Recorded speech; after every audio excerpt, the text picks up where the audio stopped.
प्रणाम। सभी को मेरा नमस्कार।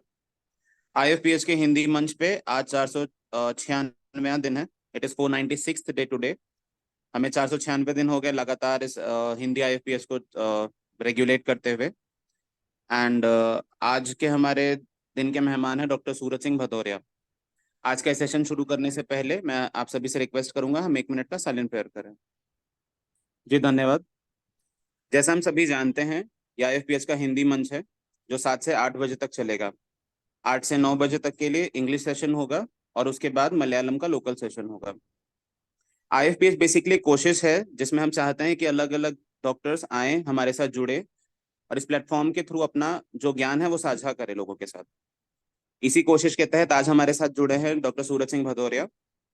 आज का सेशन शुरू करने से पहले मैं सर के बारे में थोड़ी सी बेसिक जानकारी देना चाहूंगा। सर ने अपना बीएचएमएस कंप्लीट किया है डीएवी इंदौर से। और सर का मास्टर्स है भारतीय विद्यापीठ पुणे महाराष्ट्र। और सर इस समय पीएचडी परस्यू कर रहे हैं Vinayaka mission homeopathic medical college Salem Tamil Nadu से। सर का इस समय का डिसर्टेशन टॉपिक है to compare absorbance capacity of different homeopathic hair oil at various temperature under UV visible spectrophotometer. Okay. इसके अलावा सर सीसीएस में भी रजिस्टर्ड हैं। इसके अलावा एमपी स्टेट में रजिस्टर्ड हैं। सर ने काफी सारे आर्टिकल पब्लिश किए हैं जिसमें absorbance capacity of calendula lotion under UV visible spectrophotometer है जो आईजेआरएच में पब्लिश हुआ था। इसके अलावा सर ने global journal for research analysis, IJRH, international journal for pharmaceutical research और इस तरीके के काफी पेयर रिव्यूड जर्नल्स में काफी कुछ पब्लिश कराया हुआ है। सर आईएफपीएच के इस मंच पे आपका फिर से बहुत बहुत स्वागत है। और आपने पहले भी काफी सारे सेशंस लिए हैं और फिर से आपका इस मंच पे स्वागत है। और आज का हमारा सेशन प्लीज शुरू कीजिए और हमारा ज्ञानवर्धन कीजिए। Okay, thank you to all. Today our topic is in nanoparticles in homeopathy. तो आज जो हम टॉपिक स्टार्ट करने जा रहे हैं, तो सबसे पहले तो मैं अपनी स्क्रीन शेयर करता हूँ इसमें।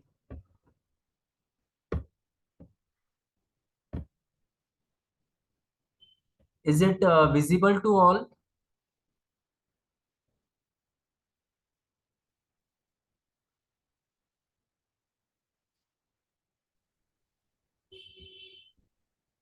नहीं सर, आई डोंट थिंक अभी तक विजिबल हुई है। Just wait, sir. Some technical issues are there.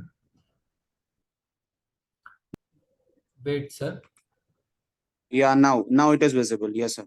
Okay, it is now visible to all. Yes sir. Yes. Okay. So today this nanoparticles it is जैसे कि अभी हम सुनते आए हैं और इसके बारे में हमने पढ़ा भी है।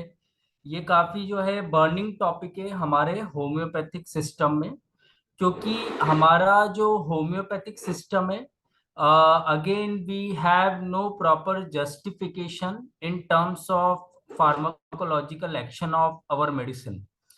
तो आज हम ये जानेंगे मोटे एक सुपरफिशियल बैकग्राउंड पे कि कैसा क्या है नैनो पार्टिकल्स, नैनो पार्टिकल्स का स्ट्रक्चर किस तरीके से बनता है और ये किस तरीके से अपना जो है डायमेंशन जो है वो चेंज करते हैं, और होम्योपैथी में इसका यूटिलाइजेशन क्या है। So, what are nanoparticles? So, ultimately, these nanoparticles, these are a very ultra fine particles or a matter. They are very smallest, न्यूनतम सबसे छोटा particle. The size is less than or it is very minute, very ultra fine. तो ये जो है हमारे ये nano particles है। तो जनरली आप देखोगे कि ये जो हमारे नैनो पार्टिकल्स होते हैं, तो इन नैनो पार्टिकल्स को हम जनरली जो है 1 to 100 नैनोमीटर में आप इसको देख पाएंगे। जो इसका साइज है वो 1 to 100 नैनोमीटर है। Okay, now when we talk about the nature of particle, तो आप देखेंगे ये जो नैनो पार्टिकल्स है, these are somewhere it is made by fibers, made by some tubes, or made by some other matter, any metallic particles also. So they are very minute particles. Usually जो है atom से मिलके molecule बनता है, molecule से मिलके compound बनता है, कंपाउंड से मिलके एक मैटर तैयार होता है। But this nano particles are very minute and less than the size of atom. तो आप ये मान के चलिए कि ये काफी एक फाइबर के समान या फाइबर से भी पतला जो है उसका साइज जो है वो हम नैनो बोल सकते हैं। So definitely these are not visible, these are not seen by our naked eye, they are very very minute, so they are nanoparticles, जिसको हमने बोला है ultra fine particles. Ultra fine यानी वही नैनो पार्टिकल्स है। तो ये हमारा नैनो पार्टिकल का साइज और डायमेंशन है। इसके अलावा आप देखेंगे कि आखिर ये नैनो पार्टिकल्स दिखते कैसे हैं। Now you can see these are the in general arrangement of particle size. Here you can see in this picture, this is just like a cluster. They are a group of particles which are close to each other and there is no intermolecular spaces. या हम ये बोल सकते हैं इन particle के बीच में कोई space नहीं है, ये आपस में इतने ज्यादा जुड़े हुए हैं कि इनका एक अरेंजमेंट जो है वो क्लस्टर में आपको देखने को मिल रहा है। तो ये जो पार्टिकल्स का अरेंजमेंट है, these are generally presented by the nano particles। तो ये जो क्लस्टर बना है ये इस तरीके से नैनो पार्टिकल्स आप देख सकते हैं। अब ये क्लस्टर है कि क्यूबिक शेप है कि स्क्वायर है रेक्टेंगुलर है, ये अलग अलग शेप आपको अलग अलग सॉल्यूशन में, अलग अलग मैटर में, अलग अलग सब्सटेंस में आपको देखने को मिल सकता है। जरूरी नहीं है कि जो मैंने आपको यहाँ पर बताया है फिगर वही आपको सभी में देखने को मिले। It is one of the example which I shown you. तो यहाँ पर ये जो है ये पार्टिकल जो है दिस में वेरी। तो यहाँ पर ये जो नैनो है this are showing a various structures. ठीक है, तो हमें इनको कैसे आइडेंटिफाई करना है, ये आपको अलग अलग रॉ मटेरियल, अलग अलग मेडिसिनल प्रोडक्ट, अलग अलग फॉर्मुलेशन में आपको इनकी वेराइटीज देखने को मिलेगी।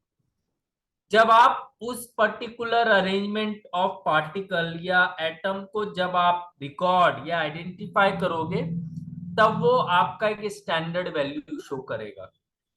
Now you can compare this with the others. तो ये हमारे इसमें ना सिर्फ होम्योपैथी में ही नहीं, it is for all matter, for all physics, chemistry, biology, forensic, everywhere everywhere nano particles exist.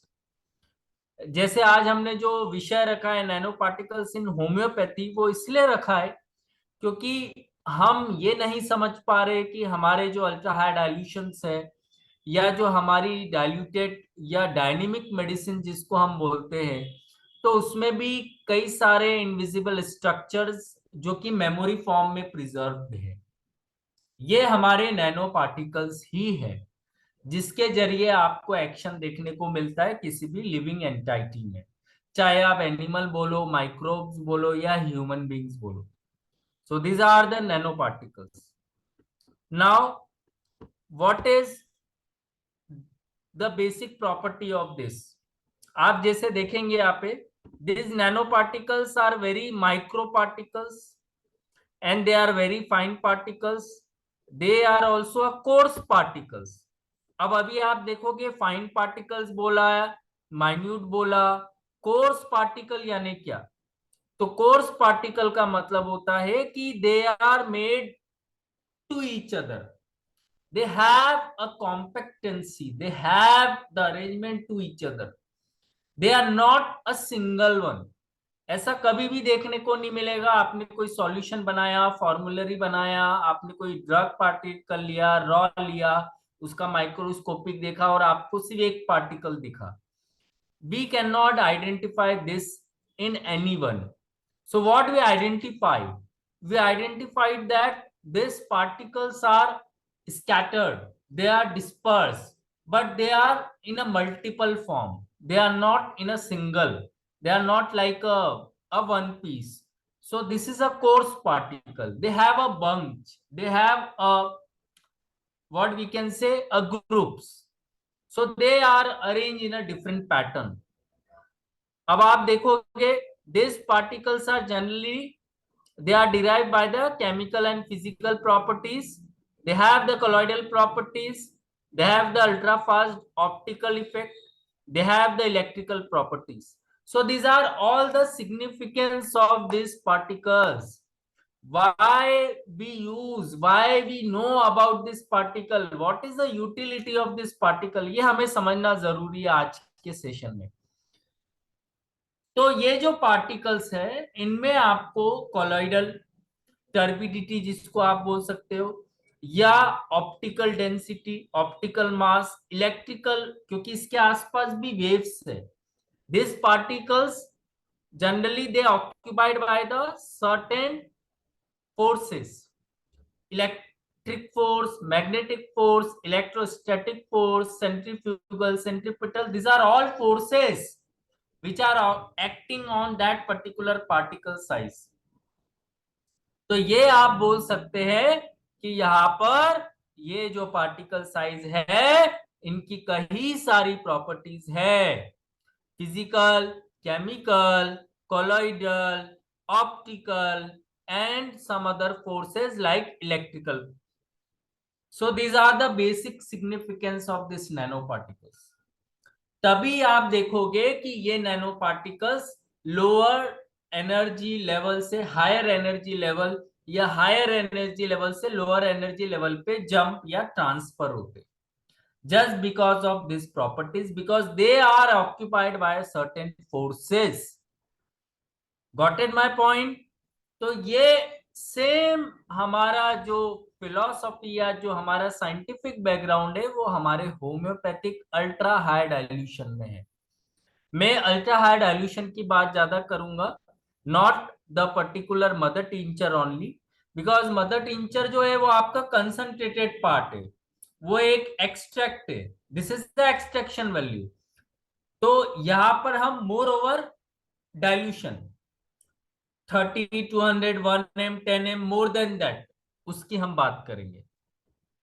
तो इसका मतलब क्या, हमारी मेडिसिन में भी ये पार्टिकल्स के साथ इलेक्ट्रिकल प्रॉपर्टी है, कई सारे फोर्सेस है, या सेंट्रीफ्यूगल सेंट्रीपिटल फोर्स है, या फिजिकल केमिकल प्रॉपर्टी है. Yes, the answer is yes, we have all this particles along with all this basic properties.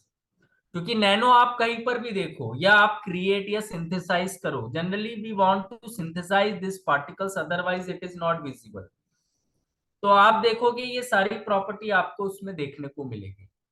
आप फिगर में देख सकते ए में, जैसे यहाँ पे 20 नैनोमीटर में आपको यहाँ पे क्लस्टर जैसा अरेंजमेंट देखने को मिला. It is in the 100 nanometer, 100 में भी 20, इट इज वेरी माइक्रो.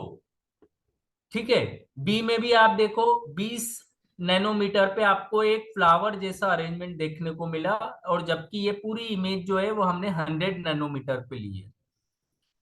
तो what is this, these are the arrangement of such particles in that particular matter. आ रहा है आपको समझ में? तो ये सारा आपका जो है अरेंजमेंट आपको अलग अलग फिगर में अलग अलग तरीके से देखने को मिलेगा. सिमिलरली आप डी में देखिए, इस इमेज में, लास्ट इमेज में कोने में, यहाँ पे आप देखिए 20 नैनोमीटर पे it is just seen like a ball. जैसे एक वायरस होता है उसके आसपास कई सारे, जैसे आपने पोर्स देखे होंगे, it is just like a ball shape. But अगर आप 100 में देखोगे तो आपको ऐसी कई सारी माइन्यूट बॉल्स आपको एक अरेंजमेंट में दिखेगी. They are closely packed to each other, but somewhere there is a inter particular या inter molecular spaces. So this is what, this is a basic arrangement of this nano particles. तो जब आप nano particles देखोगे अपने sample में या किसी दूसरे सैंपल में, तो आपको इन अलग अलग तरीके से आपको इमेजेस देखने को मिल सकती है. और कितने नैनोमीटर पे देखना है, this is up to you. Up to you यानी researcher may have that particular knowledge. कि कितने नैनोमीटर पे आपको वो स्ट्रक्चर्स देखने को मिलेंगे। So I think it is very very minute, we have to know about this. उसके बाद आप देखेंगे कि नैनो पार्टिकल जो है उसको आईयूपीएसी ने किस तरीके से डिफाइन किया है। What is IUPAC? That is international union of pure and applied chemistry. जब हम किसी भी तथ्य या किसी भी मैटर या साइंसेस की बात करें तो we have to justify on certain backgrounds. जैसे अगर हम डिसीज के बारे में बताएं तो जनरली हमारी आदत होनी चाहिए कि हम WHO का रेफरेंस ले, because it is the justifiable part from your side. ये सूरज सिंह के हिसाब से डेफिनेशन नहीं है, it is accepted by a particular body. So what is it? Generally, in 2012, it proposed that these are related to polymers and these particles are any shape. जैसे अभी हमने बात करी है, किसी भी शेप के हो सकते, स्टार है, क्लस्टर है या क्यूबिक है, दे have a different variety of arrangement, you can see that. और इनका जो डायमेंशन है वो आप देखोगे 1 × 10⁻⁹ एंड 1 × 10⁻⁻7 मीटर रेंज में आपको ये देखने को मिल सकता है साइज का शेप। आ रहा है आपको समझ में? So this is as per the IUPAC nomenclature in 1997। In 2012, in another publication, the IUPAC extend this as a tubes or the fiber with only 2 dimensions, यानी below than 100 नैनोमीटर। तो 2012 में publication में इसको ये बताया गया कि ये जो है पार्टिकल्स एक फाइबर के समान या उससे भी पतला, लेस देन 100 नैनोमीटर जो साइज है वो एक नैनो पार्टिकल का साइज होना चाहिए। This is as per IUPAC। Moving towards next slide, what are the different types. अगर हम क्लासिफिकेशन की बात करें तो इसमें ऑर्गेनिक है, इनऑर्गेनिक है। Organic nano particles, these are generally prepared by the natural substances, they are not a man made, they are prepared and captured by a natural source, whereas inorganic nanoparticles, these are captured and these are taken by what we can say material man-made sources। inorganic, तो organic में आप देखोगे जैसे polymeric nano particles है, पॉलीमरसोम है, lipid nano structures है, dendrimer nano particles है, solid lipid, lipid का जो सॉलिड फॉर्म है उसका नैनो पार्टिकल्स है, लाइपोसोमल नैनो पार्टिकल्स है, नैनो इमल्शन है। So this are organic variety. Inorganic में silver, gold, iron, calcium, this are all the inorganic one. अब होम्योपैथी से कैसे कोरिलेट करें, क्योंकि आज का हमारा टॉपिक है नैनो इन होम्यो। तो जनरली एज वी नो हमारी दवाइयां जो है वो कई सारे अलग अलग सोर्सेस से मिलके बनती है। Yes, we have animal source, we have plant, we have mineral, we have synthetic, imponderabilia, isodes, allersodes. तो ये जितने भी अलग अलग सोर्स है, अगर आप देखोगे मिनरल में, तो मिनरल में we have 2 variety, the metallic and non metallic, organic, inorganic. ठीक है, तो आप इन अलग अलग सोर्सेस में आपके ये अलग अलग वैरायटी या टाइप्स ऑफ पार्टिकल्स देखने को मिलेंगे आपको। You can see this particles in all this different sources. That's why we consider this particular slide, the classification of this nano as the various sources in homeopathy, so that you can compare। ठीक है, अगर आपने कोई एक medicine ली aurum metallicum, एक medicine आपने ली nitric acid, it is from acid group, एक आपने मेडिसिन ली aloe socotrina from vegetable group, plant, एक आपने मेडिसिन ली एनिमल से, मॉस्कस या ophidia group generally. So you can have or you can create और synthesize this particle, क्योंकि इनको हमें synthesize करना पड़ता है, इन्हें हमें बनाना पड़ता है, इनको क्रिएट करना पड़ता है, प्रोड्यूस करना पड़ता है। तो ये आपको अलग अलग सोर्सेस में इनकी अलग अलग वेराइटी, अलग अलग डायमेंशंस, अलग अलग साइज, अलग अलग स्ट्रक्चर्स, अलग अलग प्रॉपर्टीज आपको इन नैनो पार्टिकल्स की होम्योपैथिक मेडिसिन में भी देखने को मिलेगी। मिल सकती है नहीं, मिलेगी ही आपको। These are a very, like, it is true to say our aldehyde dilution having all these structures, तो ये आपको इन जनरल देखने को मिलेगा।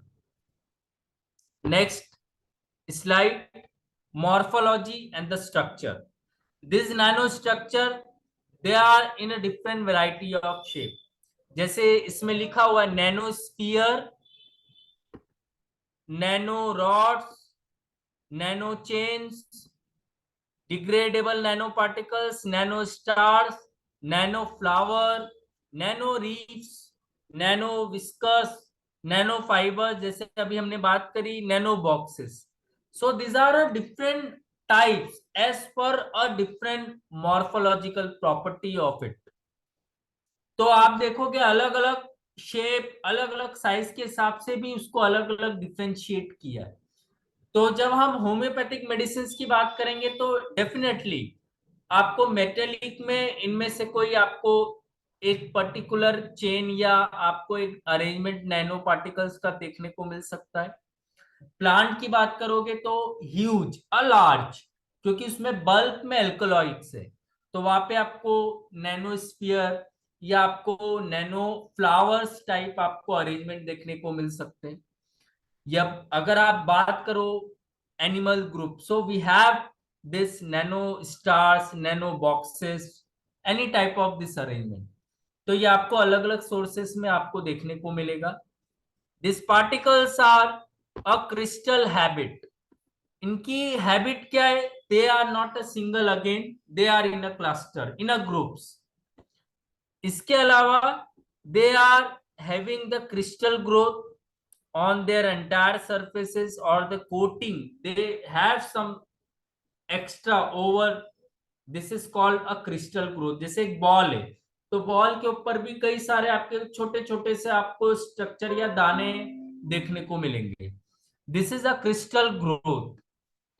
इसके अलावा ये आपको इमल्शन, ड्रॉपलेट, ड्रॉपलेट जैसे एक बूंद आप जब गिराते हो तो the size of that drop, it is just like a nano.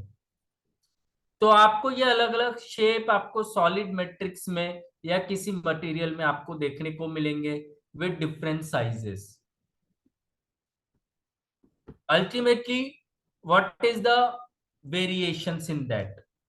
So generally this are created, जैसे मैंने आपको बोला ये जो नैनो पार्टिकल्स है, they are semi solids of nano have been produced. इनको बनाना पड़ता है। ऐसा नहीं है कि आपने कोई अल्ट्रा हाई डाइल्यूशन लिया, आपने उसको मशीन में डाला, विच मशीन? इलेक्ट्रॉन माइक्रोस्कोप, तो आपने उसकी विजुअलिटी देखी। No, we have to synthesise this, we have to create this, otherwise you are not able to seen such structures. तो ये जो स्ट्रक्चर्स है, this are semi solid nature which is a liposome. ये semi solid nature में होते हैं, जैसे हमने पढ़ा है matter, solid, semi solid, liquid, gas. तो जनरली आपको ये सेमी सॉलिड टाइप या प्रॉपर्टी में आपको ये मिलेंगे। And this particles are generally use for various diseases और द पैथोलॉजिकल कंडीशन, जैसे आप कैंसर बोल सकते हो, या किसी पर्टिकुलर बीमारी के लिए वैक्सीन अगर बनाना है तो इन पार्टिकल्स का आमतौर पे इस्तेमाल किया जाता है। तो ये जो पार्टिकल्स है, ये जो है इस पर्टिकुलर या इन बीमारियों में काफी ज्यादा अपना असर या अपना इफेक्ट जो है आपको देखने को मिलेंगे। So these are very very important to know, they are very useful for us. They are not just like a particle, they have some property. Which property? The physical property, the chemical property, the electromagnetic property, and the pharmacological action. Clear.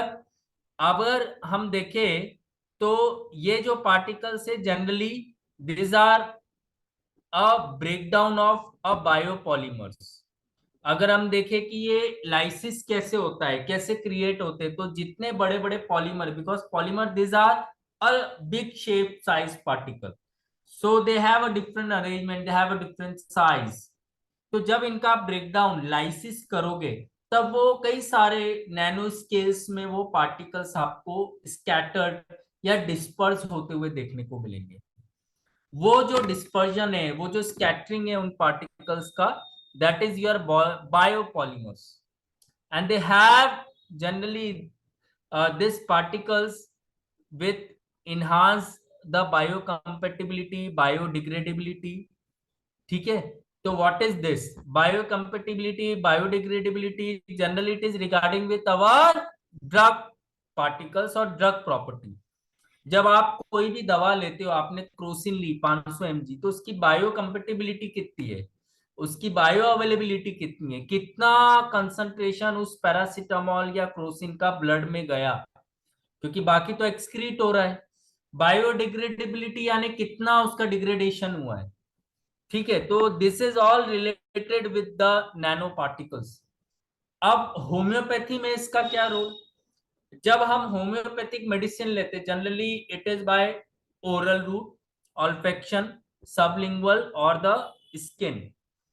तो ये जो अलग अलग routes है, when we take the homeopathic dilutions और ultra high dilution और our dynamic medicine, so what is the biocompatibility, what is the degradability of our medicine, that we want to know।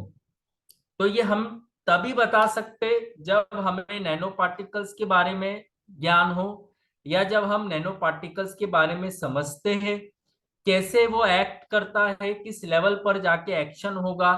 जब हम ये हमारी मेडिसिन में proof कर पाएंगे, तब हम बोल सकते हैं कि हमारी मेडिसिन की 100% बायोकम्पेटिबिलिटी है, हमारी मेडिसिन में 5% या 10% बायोडिग्रेडेबिलिटी हो, है ना। हम बोलते हैं कि पल्सेटिला या कोई भी X medicine acting up to 1 month, एक डोज का एक्शन 1 मंथ तक चलता है, specially the deep acting nosode, so they are not to be repeated very fast and frequently.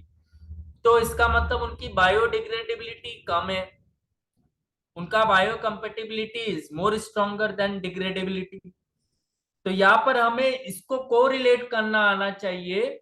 जब हम बोलते हैं it is short acting, it is long acting, it is deep acting, it is superficial medicine, what does it mean?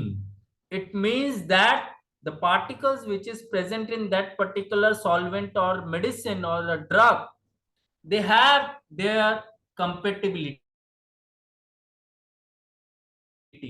they have their stability, on the basis of that you can say ha ye deep, whatever it would be। So this is regarding with the property of nanoparticles। Example में आप देख सकते हैं nano lignin, nano chitin, nano starches.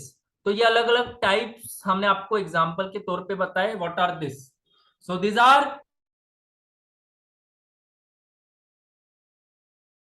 Generally the nano different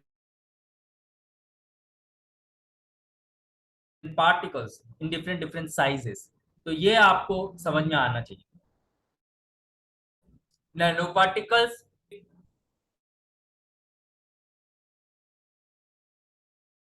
on other hand they are hydrophobic on the water। जैसे आपने polymer या hydrophobic, तो ये जो है वाटर प्रॉपर्टी, द रिटेंशन और the repulsion of water. Hydrophobic generally they are repelling the water, ठीक है। Hydrophilic generally they have the water molecules. So this hydrophilic hydrophobic property it is generally associated with nano. तो nano में आपको ये दोनों property मिल सकती है और मिलेगी। तो इसका मतलब ये भी हुआ, अगेन होम्योपैथी को हम लाते, होम्योपैथी में जो अल्ट्रा हाई डाइल्यूशंस है उनमें ये नैनो स्ट्रक्चर्स है,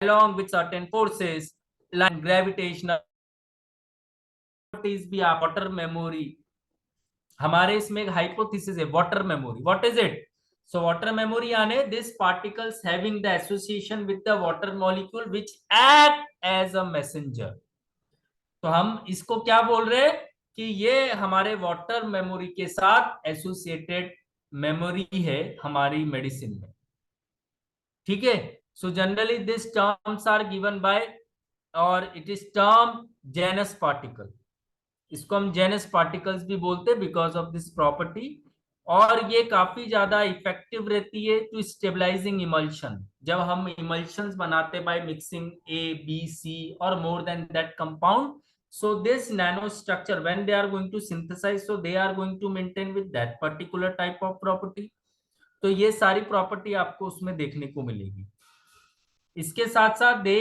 can self assemble at water oil interferences Pickering stabiliser तो ये सारी आपको प्रॉपर्टीज जो है ऑयल में वाटर में या अदर स्टेबलाइजर में नैनो की देखने को मिल सकती है so this is also related with homeopathy तो इसलिए हम हर स्लाइड में उसको what is nano in general and what is nano in homeopathy so that you can correlate this session वरना एंड में ऐसा ना हो कि सिर्फ आज तो हमने नैनो ही पढ़ा where is homeopathy no it is simultaneously they are run together they have the very deeper relation together next is आप देख सकते हैं इसमें प्रोडक्शन किस किस तरीके से आप इसको बना सकते हैं तो जनरली नैनो पार्टिकल्स को बनाने के लिए कई सारी मेथड है जैसे आप इसमें देख सकते हैं they are generally created from any solid और लिक्विड मटेरियल जैसे मेटल्स हो गया डाई इलेक्ट्रोड्स हो गए सेमीकंडक्टर्स हो गए और internally they are homogeneous and heterogeneous just like a core shell structure जैसे शेल का कोई कोर स्ट्रक्चर है उसमें लेयर को सेपरेट आउट करके भी आप जो है नैनो पार्टिकल्स को सिंथेसाइज या प्रोड्यूस कर सकते हो so it is a very common method to create this particle what are the sources on other hand आप देख सकते हो what are the different method this method they are generally like gas condensation attrition chemical precipitation ion implantation pyrolysis यानी breakdown analysis hydrothermal synthesis biosynthesis generally regarding with your plants and animals तो plant से unicellular microbe से जब आप nano को synthesize करते हो so they are said to be a bio nano particles या biosynthesis so they have a different process there are different method to prepare and to create this type of structures so it is very very important to know okay now what is our next point mechanical it is another method to create or to synthesize this molecule तो अगर आपने कोई plant kingdom की homeopathic अपनी high dilution medicine ली जैसे आप ले सकते हो थूजा लिया आपने या आपने कोई भी साइकेट्रिक ग्रुप की अदर मेडिसिन ली तो मैकेनिकली आपको उसको कैसे प्रिपेयर करना है so these are generally prepared by a micro scale solid particles in a balm mill and generally they are other size reducing mechanism इसमें आपको कुछ नहीं करना है जब हम एक कोई मटेरियल कोर्स पाउडर लेते हैं जैसे जब आप ट्राइचुरेशन करते हो I give you one of the best example just wait it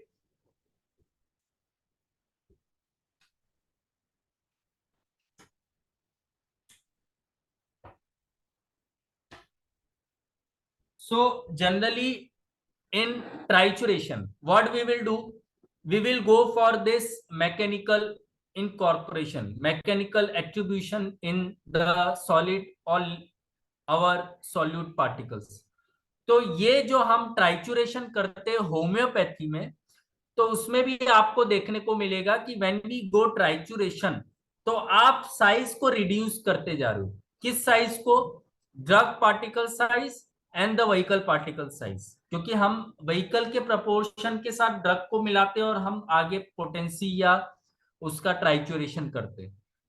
तो जब आप ट्राइचुरेशन कर रहे हो, सो it is also mechanical method, ये कोई अलग से कोई फिजिक्स केमिस्ट्री नहीं है, it is again link with your homeopathic sciences, how this trituration synthesize this nanostructures. So it is one of the mechanical process. Mechanically you are going to synthesize this particle, these nanostructures. तो ये भी आपको इसमें देखने को मिला। तो इसलिए हमने इस स्लाइड में आपको ट्राइचुरेशन का एग्जांपल दिया है कि कैसे ट्राइचुरेशन में आप जो है इन नैनो पार्टिकल्स को आप देख सकते हैं। आपने 1x बनाया, 2x बनाया, 3x बनाया, 6x तक आप गए। जब आप इन सभी x या सभी पोटेंसी को अंडर माइक्रोस्कोपिक व्यू या इलेक्ट्रॉन माइक्रोस्कोप में देखोगे तो आपको अलग अलग पार्टिकल साइज का अरेंजमेंट देखने को मिलेगा। in 1x they are bigger, in 2x they are less than 1x, in 3x they are less than 2x, so it is like that as go on, same as it is the pattern follow। तो ये एक mechanical process है। इसके अलावा आप देखेंगे breakdown of biopolymers. जब हम इन बायो मॉलिक्यूल्स या बायो पॉलीमर्स की बात करते हैं तो उसमें जनरली सेल्यूलोज है, लिग्निन है, काइटिन है, स्टार्च है। जब आप इसको ब्रेक डाउन करोगे तो आपको अलग अलग बिल्डिंग ब्लॉक्स मिलेंगे जिसको हम नैनो स्केल्स बोलते हैं। और ये जो नैनो स्केल्स होते हैं ये एक फाइबर, एक नीडल लाइक होते हैं। इसलिए हमने पहले आपको स्लाइड में बताया कि नैनो पार्टिकल्स के कौन कौन से शेप साइज हो सकते हैं, उसमें एक जगह फाइबर और एक ट्यूब भी आया था। तो इसका वर्णन हम इधर भी कर रहे हैं कि this biopolymers they are just like a fibre, they are just like a needle, so they are very very minute. और ये जो बायोपॉलीमर्स है ये मैकेनिकली व्हेन दे कंबाइन, जैसे ऑक्सीडेशन, एंजाइमेटिक ट्रीटमेंट, तो ये इसको प्रमोट करता है इसकी एक्टिविटी को। ठीक है, तो जनरली हम जब भी नैनो पार्टिकल्स को सिंथेसाइज करते तो वी नीड दिस ट्रीटमेंट। क्या? ऑक्सीडेशन, हाइड्रोलाइसिस, रिडक्शन और enzymatic activity. Why enzymatic activity? Because enzymes provide a platform for two different solute particles to combine and to produce a new product. तो इसलिए enzyme हमें चाहिए। Generally कभी कभार हम जब कोई फॉर्मुलरी बनाते हैं तो हम artificial man made enzyme they are also going to add in that particular solvent to synthesise this structure by creating a chemical environment. तो वहां पे आपको ये चीज देखने को मिलेगी।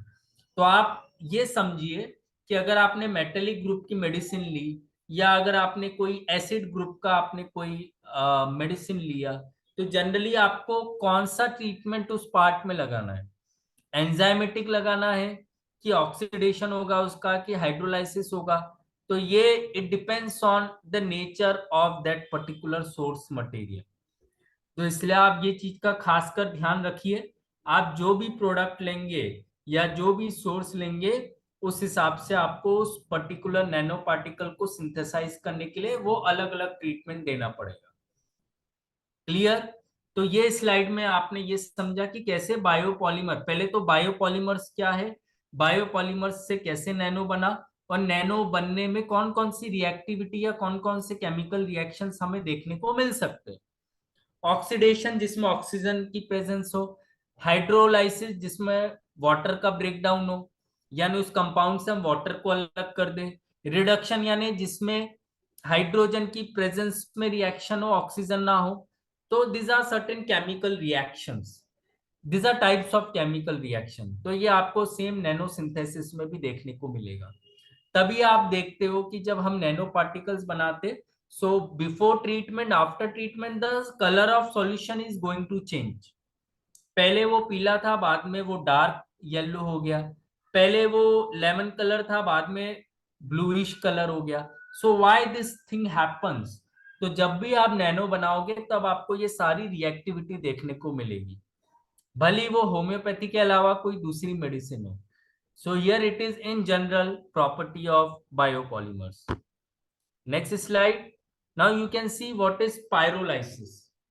Pyrolysis में जनरली ये एक अनादर मेथड है नैनो पार्टिकल को बनाने के लिए, जिसमें गैस लाइक मीथेन या एरियोसोल इनका इस्तेमाल किया जाता है कंबशन में या पायरोलाइसिस या उसको ब्रेक डाउन करके, ताकि हम उस पर्टिकुलर हाइड्रोकार्बन या ऑर्गेनिक वेपर को हम क्रिएट या उसको सिंथेसाइज कर सके. उसके बाद जब आप उसको सिंथेसाइज करोगे, जनरेट करोगे, then we have that particular nano particle. So this is a method like pyrolysis. Pyrolysis it is regarding with the gas.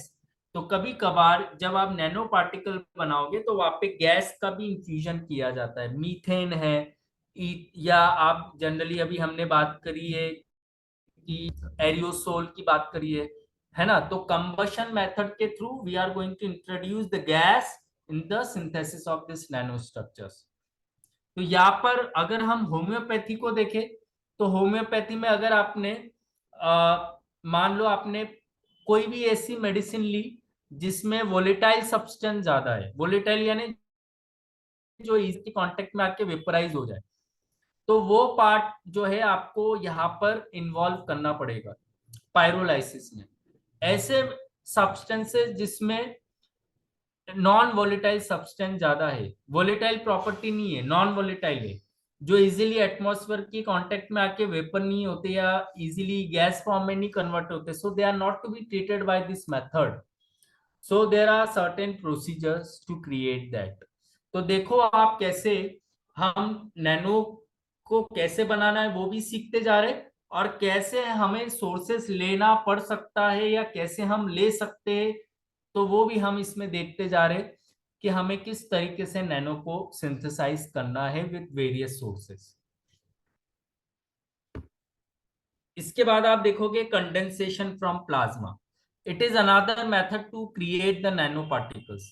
तो इसमें आप देखोगे this nano particles of pure metals, oxides, carbides, nitrides, they are created by vaporizing a solid precursor with thermal plasma.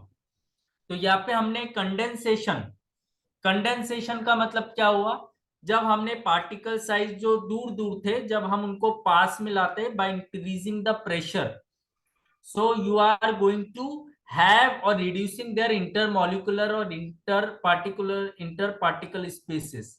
तो जब वो space कम होगी वो एक दूसरे के पास आएंगे, सो दिस इज कंडेंसेशन. तो इसमें हम जो मेटेलिक होते कंपाउंड्स उनके थ्रू हम जब इसको हीट या प्रेशर बढ़ाते, जब ये प्लाज्मा कंटेंट जो है इसके थ्रू जब हम इसको सिंथेसाइज करेंगे, तो यहाँ पे we use the condensation method. तो while increasing this pressure these particles come closer to each other, they have a particular arrangement, और वो एक अपना स्ट्रक्चर बनाएंगे, क्लस्टर बनाएंगे, एक दूसरे पे एम्बेडेड होंगे. This are nano arrangement by this condensation, and they are generally suitable with gas और लिक्विड. सॉलिड के लिए नहीं. आप अगर सॉलिड लोगे तो उसका कंडेंसेशन की बात नहीं करेंगे, because they are already packed, they are already come close to each other. तो जनरली गैस क्योंकि डिफ्यूज है, और लिक्विड जिसमें as compare to gas intermolecular spaces कम है, तो वहां पर हम गैस और लिक्विड वाले सब्सटेंसेस को हम इस तरीके से क्रिएट या इस तरीके से हम उसको सिंथेसाइज करेंगे. जैसे मान लो आपने कोई टिंचर लिया, it is in liquid form, आपने उसको हीट किया, इनडायरेक्ट हीट किया, उसमें से जो गैस या वेपर्स निकली आपने उसको कलेक्ट किया अलग सिलेंडर में, उसको कंडेंस किया by the water inlet, again फिर आपको जो मिला, so this have the nano particles, so they are generally by this condensation method. तो इस तरीके से आप जो है इसको अलग अलग जो है प्रिपेयर कर सकते हो. दिस प्लाज्मा जनरली ये prepared by DC jet, electric arc, radio frequency, this are अलग डिफरेंट इंडक्शन मेथड जिससे आप प्लाज्मा को क्रिएट कर सकते हो. तो plasma is just your platform to synthesise this particles और दिस नैनो स्ट्रक्चर्स. तो आपको ये देखने को जनरली इसमें मिलेगा। जनरली इसका जो टेम्परेचर जो है वो वेरी कर सकता है। अगर टेम्परेचर बहुत ज्यादा हो गया, बहुत ज्यादा वेपराइज हो गया, तो हमें नैनो नहीं मिलेंगे। अगर टेम्परेचर मॉडरेट है, स्टेबिलिटी है, then you can create, you can also identify, you can also see this structures. तो ये टेम्परेचर वेरिएंस पे भी डिपेंड कर रहा है। यहाँ पे हमने लिखा है जैसे the thermal plasma can reach temperature of this, तो this is generally a unit, so this unit में वेरी फॉर डिफरेंट सैंपल। तो उसी तरीके से अगर हमने ओफिडिया ग्रुप की मेडिसिन ली, तो हमें उसको किस तरीके से टेम्परेचर वेरिएंस करना है, वो प्लांट से अलग रहेगा, वो एनिमल से अलग रहेगा, मिनरल से अलग रहेगा। तो ये जो है टेम्परेचर वेरिएंस जो है, ये हमारे कंडेंसेशन की जब हम बात करते हैं इसमें काफी इंपॉर्टेंट है। So it is another method to create this structures. Next is the radiolysis. Radiolysis यानी with the help of radiation, a beam of light. तो with the help of this beam of light you are going to form, synthesize and to break down these particles by gamma rays or some other strong radiation. So this is a radiolysis. तो radiation में generally जैसे आप देखते हो, there are certain laser therapy which has been used for various chemical और this medicinal purpose. जैसे tumour में भी आप जनरली देखते हो लेजर बीम से उसको टुकड़े टुकड़े में उसको तोड़ के और उसका फिर ब्रेक डाउन करके लाइसिस करके उसको बाहर आउटलेट से निकाला जाता है। तो उसी तरीके से व्हेन वी प्रिपेयर दिस, और एक कंपाउंड है, एक सॉलिड स्ट्रक्चर्स है, तो उस क्लस्टर को हमें लाइसिस या स्मॉल पार्टिकल में कन्वर्ट करने के लिए we are using this method, this particular method. तो यहाँ पे अब होम्योपैथी कैसे, अगेन हमारी वो मेडिसिन जिसमें स्ट्रॉन्ग बॉन्ड या स्ट्रॉन्ग क्लस्टर है, सॉलिड स्ट्रक्चर ज्यादा है, वेपर या वोलेटाइल पार्टिकल्स कम है, तो वहां पे आप रेडियोलाइसिस की मदद से वो सॉलिड और बिगेस्ट क्लस्टर पार्टिकल्स को माइन्यूट पार्टिकल्स में कन्वर्ट करके सिंथेसाइज करके रिक्रिएट करके आप उसको बना सकते। So it is regarding with all these particles or the method. Next is wet chemistry. So what does it mean? Wet chemistry generally it is related with solution or a suitable compound. So these are also a mixed variety or they are also a insoluble precipitation of any material. तो ये nano particles क्या है, मान लो आपने compound या एक formulation बनाया, liquid formulation की बात कर रहे हैं, सॉलिड की नहीं। लिक्विड फॉर्मुलेशन बनाया, लिक्विड फॉर्मुलेशन में आपने 3-4 दवाई डाली, मान लो आपने थूजा का मदर टिंचर लिया, कैलेंडुला लिया, और इसके अलावा आपने किसी और मदर टिंचर का इस्तेमाल किया, एजेडी रेक्टा इंडिका लिया आपने, और आपने उसको मिक्स कर दिया। तो जनरली इसके बाद नीचे आपको एक प्रेसिपिटेशन देखने को मिलेगा। वो जो प्रेसिपिटेशन है जो इनसॉल्युबल फॉर्म है, जब आप उस इनसॉल्युबल फॉर्म को जब आप डाइजेस्ट करोगे, डाइजेस्ट यानी उसको हीट करना या उसको मिजिबल बनाना ताकि वो प्रेसिपिटेशन ना आए, तो जब आप उसको इस तरीके से ट्रीट करोगे तो वहां पे भी आपको नैनो स्ट्रक्चर्स जो है क्रिएट या सिंथेसाइज देखने को मिल सकते हैं। So they are a wet chemistry. Wet इसलिए बोला क्योंकि केमिकल लिक्विड पार्ट है, उसमें प्रेसिपिटेशन है, कोलॉइडल है, टर्बिडिटी है, इनसॉल्युबल मटेरियल है, उससे हमने इसको सिंथेसाइज किया। So this are wet chemistry. This is another way or the method to create this particle. So again, the size of particle of this latter is adjusted by a concentration of reagent and temperature of solution. इसका मतलब आपने कितना concentration mother tincture mix किया है, जैसे 5 ml 5 ml 5 ml, तो 5:5:5, तो 3 दवा 5 ml 5 ml 5 ml, so this is concentration. तो इसका प्रेसिपिटेशन आपको अलग मिलेगा।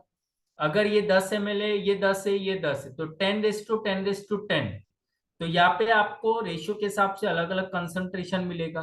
तो कहने का मतलब ये है कि जब भी हम वेट केमिस्ट्री की बात करते हैं तो the concentration in between the mixture plays a major role.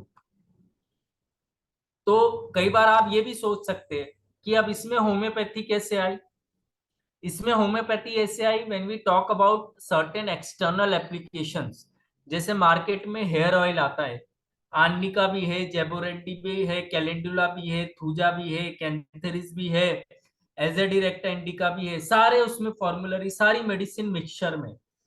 तो उसका जो कंसंट्रेशन है या वो जो फॉर्मुलरी प्रिपेयर किया गया एक पर्टिकुलर डिसीज कंडीशन के लिए, तो वहां पर आप उस नैनो पार्टिकल्स को जब आप सिंथेसाइज करोगे, जब प्रिपेयर करोगे, then it is said to be a wet chemistry, not a physical method or not some other chemical method. It is already mixture, so where is chemical?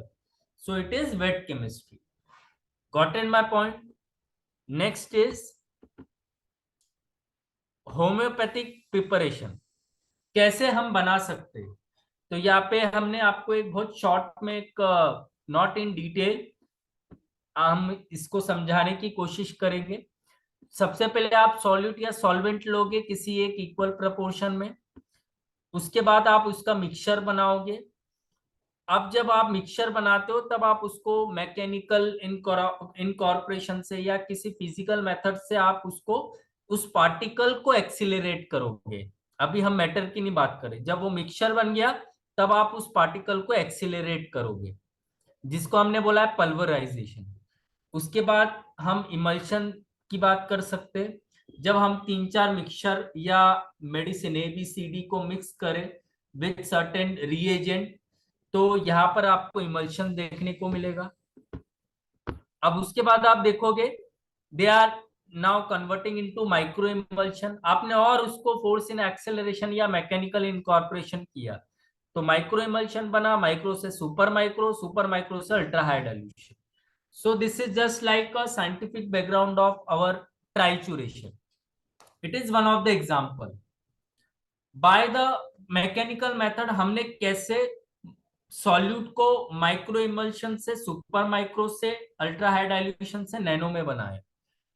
Forces आप कौन है, ये साइड में आप देख रहे हो force, so this is while doing this, so this is also a force which accelerate this size particle. इसमें आपको electromagnetic wave, memory, water particle, medicinal, all this properties, these are associated with this structures. Next, what are the other chemical compound in nano? So generally silver, silicon dioxide, potassium, calcium, iron, zinc, phosphorus, boron, zinc oxide, इनसे हमारी दवाइयां भी बनती है। तो यहाँ पर आप इन सारे सोर्सेस से नैनो पार्टिकल्स को सिंथेसाइज कर सकते हो। यानी आप देखोगे ये तो एक मोटे मोटे तौर पे आपको सुपरफिशियल लेवल पे हमने समझाने की कोशिश की है कि कैसे हमारे पास वेराइटीज है। तो इन वेराइटीज में आपको अलग अलग सोर्सेज, अलग अलग स्ट्रक्चर, अलग अलग अरेंजमेंट, अलग अलग प्रॉपर्टी, चाहे फार्माकोलॉजिकल प्रॉपर्टी बोलो, बायोलॉजिकल बोलो, या कोई दूसरी प्रॉपर्टी, फिजिकल केमिकल प्रॉपर्टी बोलो, ये सभी आपको इनमें अलग अलग देखने को मिलेगी। So this is today's topic regarding in general with what is nano and how we correlate this nano in homeopathy. These are our references from various journal or various website through which we conclude this session.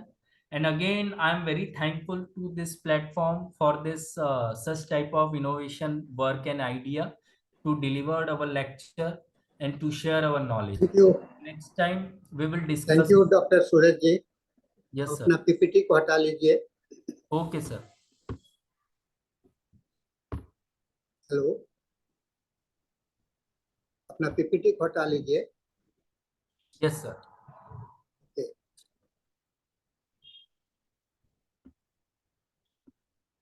हाँ, बहुत अच्छा presentation रहा आपका।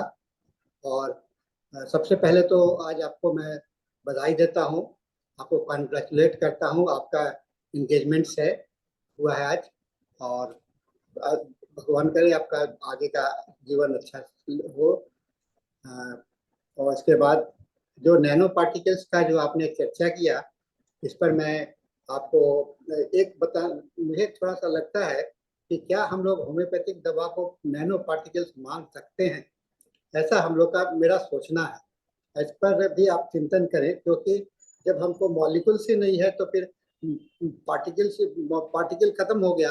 जब beyond Avogadro's number कोई भी molecules नहीं रहता है तो उसका कोई अस्तित्व नहीं रहता है, तो ये एनर्जी फॉर्म हो जाता है। तो हम लोग कहते हैं कि ये पार्टिकल्स है कि नहीं। तो इस पर थोड़ा सा चिंतन करने का विषय है। मेरे दिमाग में बराबर ये बात आया करता है कि क्या हम लोग पार्टिकल्स कब तक कहेंगे। पार्टिकल का मतलब कि there must be some molecular elements, and then if the molecular elements नहीं है तो फिर अगर इसमें मॉलिक्यूलर, तो हमको ये नहीं कहना पड़ेगा कि एवोगैड्रोज नंबर को क्रॉस नहीं किया, है ना, ये भी नहीं कहना पड़ेगा। तो ये बात को थोड़ा सा इस पर भी रिसर्च करने का जरूरत है, क्योंकि होम्योपैथिक दवा को हम लोग थोड़ा सा आसान लगता है कि हम लोग नैनो पार्टिकल्स के करीब हैं, ऐसा सोचने में लगता है, लेकिन हम लोगों को इस पर और भी गहन चिंतन करने का जरूरत है, रिसर्च करने का जरूरत है। आपने जो नैनो पार्टिकल्स है, अभी तक के जो अल्टीमेटली लोग होम्योपैथिक दवा के विषय में सोच रहे हैं वह नैनो पार्टिकल्स के दायरे में ही सोच रहे हैं, और मुझे लगता है कि हमें इस दायरे से ऊपर उठना पड़ेगा, और ऊपर उठ करके ही हम लोग आगे चल करके कुछ आगे बढ़ सकते हैं। तो आज का सेशन हम लोग का समाप्त हो चुका है, और हम लोग के पास में अब समय भी नहीं है। मैं आपको धन्यवाद देता हूँ, और साथ में डॉक्टर मनीष जी, आप अपना कुछ बात रखिए और सर को वोट ऑफ थैंक्स प्रेजेंट करें। जी sir, thank you sir, thank you very much. आपका सेशन बहुत अच्छा था, एंड ऑब्वियसली मतलब नैनो पार्टिकल एक नया आप जो समझाने की कोशिश किए। आप हर ही बार फार्मेसी का कुछ एक नया टॉपिक लेके आते हैं जो लिटरली मतलब हम लोग के यूजुअल टॉपिक से बहुत डिफरेंट होता है और काफी कुछ सीखने को मिलता है। तो आज भी मैं कॉपी पेन लेके बैठा था और काफी कुछ समझने को और सीखने को मिला। So thank you very much. आप इसी तरीके से हमारे सेशन पे आते रहें और ऐसे ही हमें सिखाते रहें चीज़ों के बारे में, और काफी अच्छा लगता है आपसे सीख के। So thank you very much sir. And secondly, congratulations on your engagement. अभी जस्ट रिसेंटली मतलब अभी जस्ट सर से पता चला, सो कॉन्ग्रेचुलेशंस ऑन दैट ऑल्सो। तो सर आप सब लोगों को शादी में आना है उसके बाद।